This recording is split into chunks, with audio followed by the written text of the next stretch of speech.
இப்போ எங்கள் பேரனுக்கு ஸ்கூல் போயிட்டுருக்காரு, குட்டீஸ் அவர்.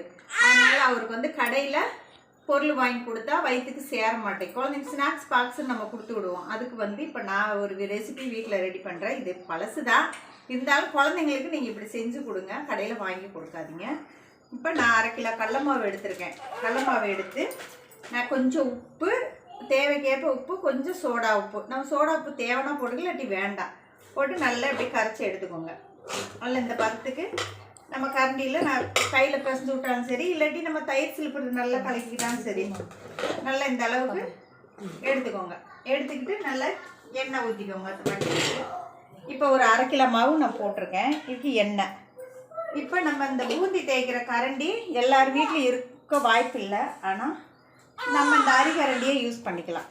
இதை வந்து எப்படி பூந்தியை கார பூந்தி, இப்போ நான் போடுறது வந்து கார பூந்தி. இப்படி மாவு எடுத்து இப்படி கரண்டியில் போட்டு தேய்ச்சி விட்டுக்கணும். இப்படி இப்போ தேய்ச்சாலே பதம் வந்து இப்படி பாருங்கள், தோசை மாவு பதத்துக்கு இருந்தால் போதும். போட்டு ஒரு 2 கரண்டி, ஒரு அடைசைக்கு ஒரு 2 கரண்டி மாவு கட் பண்ணிக்கிறியா? 3 நிமிஷத்துக்கு பேசுங்க. எப்படி தேய்ச்சி விட்டுக்கலாம். தேய்ச்சி விட்டு இப்படி அரிச்சு நல்லா கொஞ்சம் நம்ம இப்படி எடுத்து இந்த வெந்த பதம் எப்படின்னா, இப்படி எடுத்து கொஞ்சம் உடைச்சோம்னா கட்டீர்னு உடையணும்.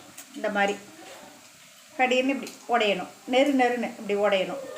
பூந்தி, இனிப்பு பூந்தி, லட்டுக்கெல்லாம் வந்து நம்ம என்ன பண்ணலான்னா கொஞ்சம் பதப்பதப்பாக இருக்கணும். இது வந்து நல்லா கட்டீர்னு உடையிற அளவுக்கு இப்படி அரிச்சு எடுத்துக்கணும். இது இப்படி வேகமும் இதை அரிச்சு ஒரு பாத்திரத்தில் எடுத்து வச்சுக்கோங்க.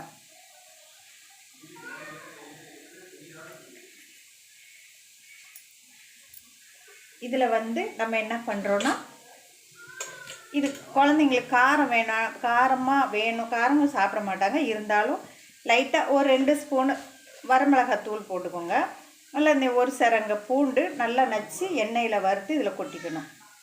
அப்புறமேட்டு அவல் ஒரு 1/2 டம்ளர் அவல் எண்ணெயில் வறுத்து இதில் கொட்டிக்கணும்.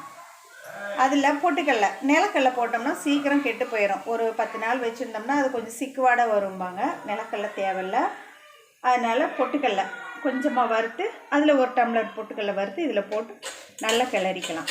ஓகே.